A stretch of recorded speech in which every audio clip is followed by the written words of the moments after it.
Let's say we've defined 2 or 3 key goals that the customer is looking for. Great. Now, question number 4. Which of these matters the most? What do they want more than anything else? Is it increased revenue?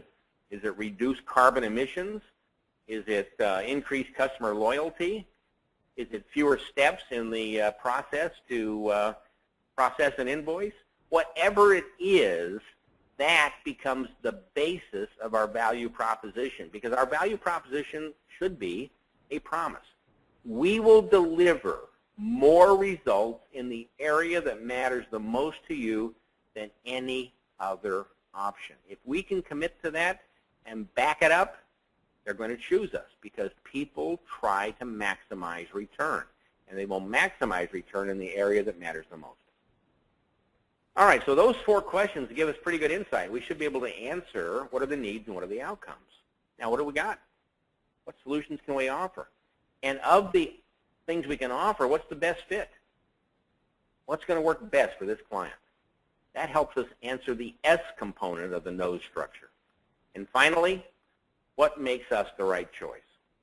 What differentiates us, and what evidence can we provide to show that we are, in fact, the right choice? Okay, so we've packed our case. We've got a really strong message. Now we need to establish that value proposition in terms that are meaningful, and that's what Show Me the Money is all about. If we cannot demonstrate strong value, then ultimately the customer will buy based on who's the cheapest, or what often happens, they may choose to do nothing. Working with a company that does facility management services, and they did a survey, and they found that of all the proposals they submitted, they were winning more than any other company in their industry. Their win rate was almost 30%.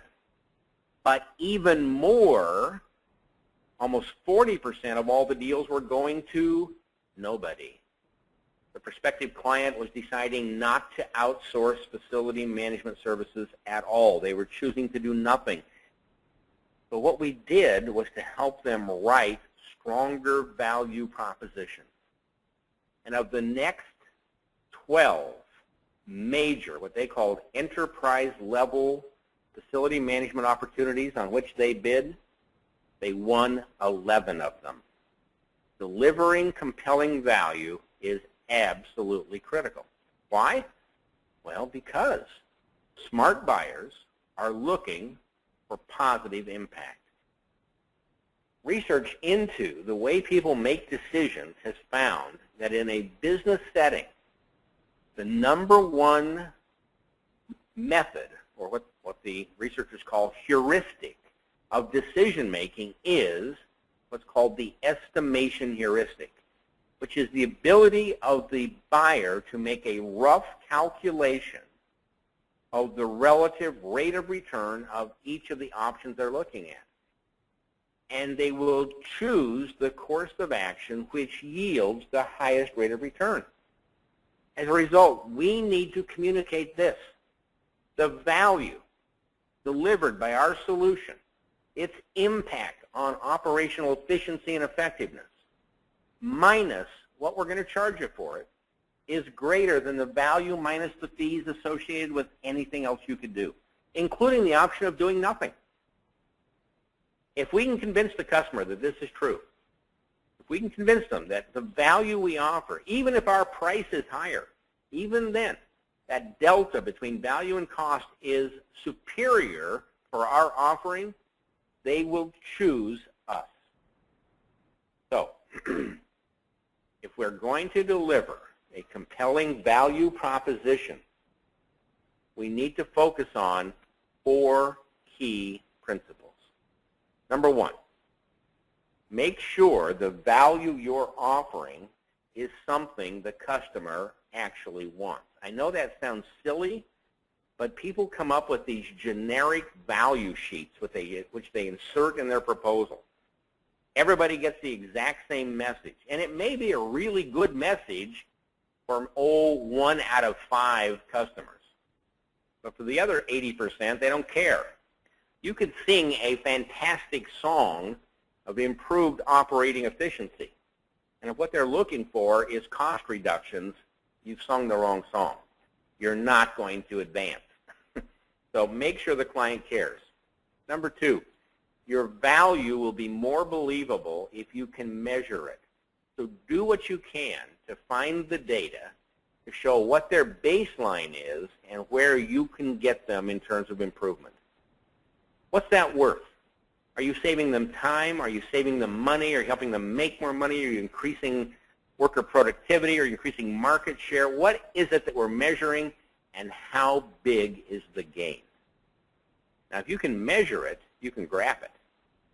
And research done at the University of Minnesota found that if you add a graphic to a piece of text, it increases the persuasiveness by 47%.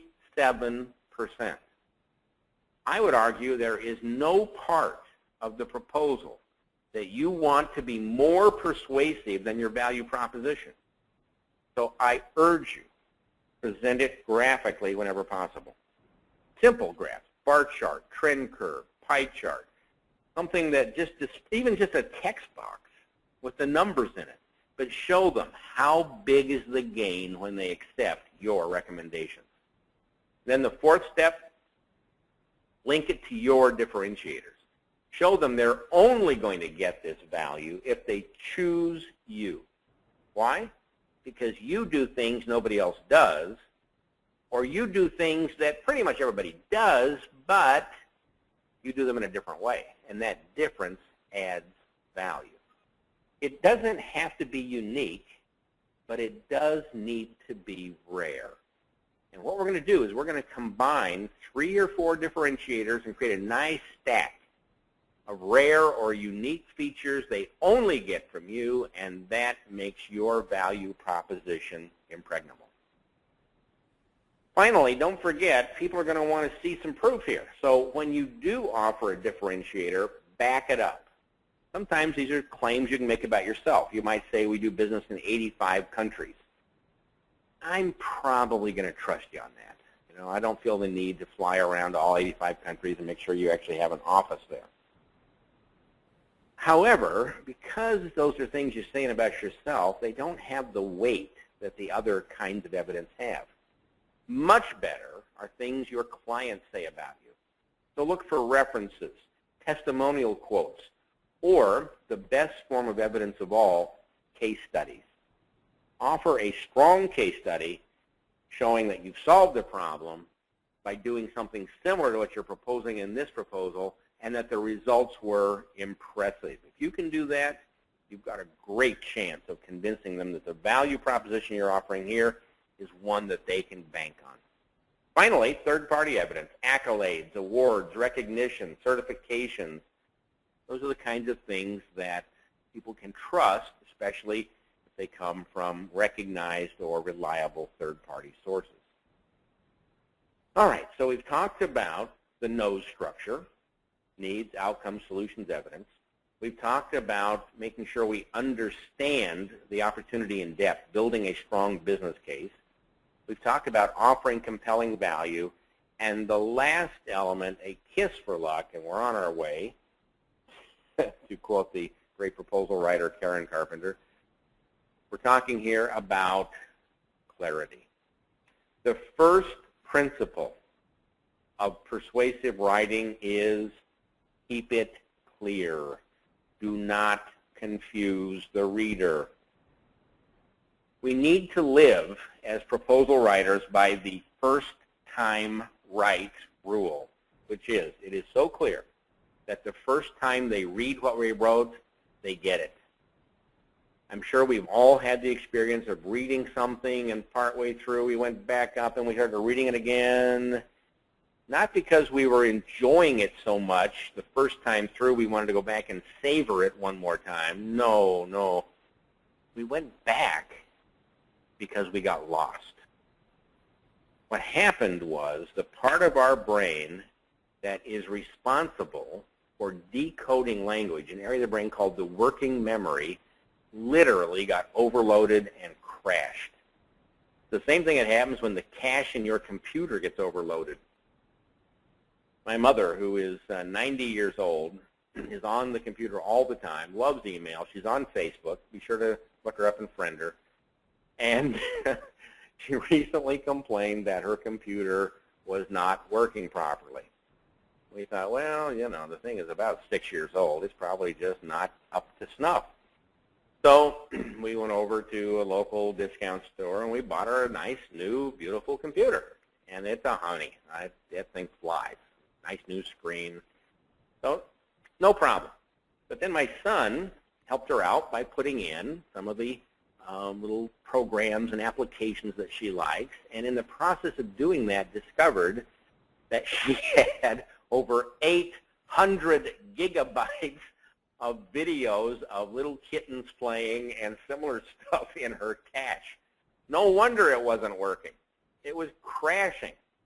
When we write complicated language, big words, long, drawn-out paragraphs, too much technical content, we are stuffing the reader's cache, that working memory area of the brain, to the point that it will crash. We've got to stop. There are 4 pseudo-languages in particular that are absolutely deadly in proposals. And I call these languages FLUFF, GUFF, GEEK, and WEASEL. Avoid these, and you will write much better proposal text. What's FLUFF? FLUFF consists of grandiose claims, cliches, big, chest-thumping generalities, none of which is backed up by any proof. For example, anything here look familiar? We offer world-class services and best-of-breed products combined to give our customers a state-of-the-art experience. As quality-focused providers of services, we are uniquely qualified to give you a user-friendly and fully integrated, oh my gosh, horrible, horrible. Now, if you are world-class, fine, say you are, but back it up. Remember the 3 forms of proof? Back it up with some proof. But just saying this stuff doesn't work. In fact, research that was done at the Princeton Department of Psychology by remember the faculty there named Danny Sullivan. Sullivan looked at what happens when you use this kind of language, and what he found was, far from creating a positive impression, readers actually began to distrust the writer. The more of these words that appeared, the less likely they were to trust the author. Get rid of the fluff.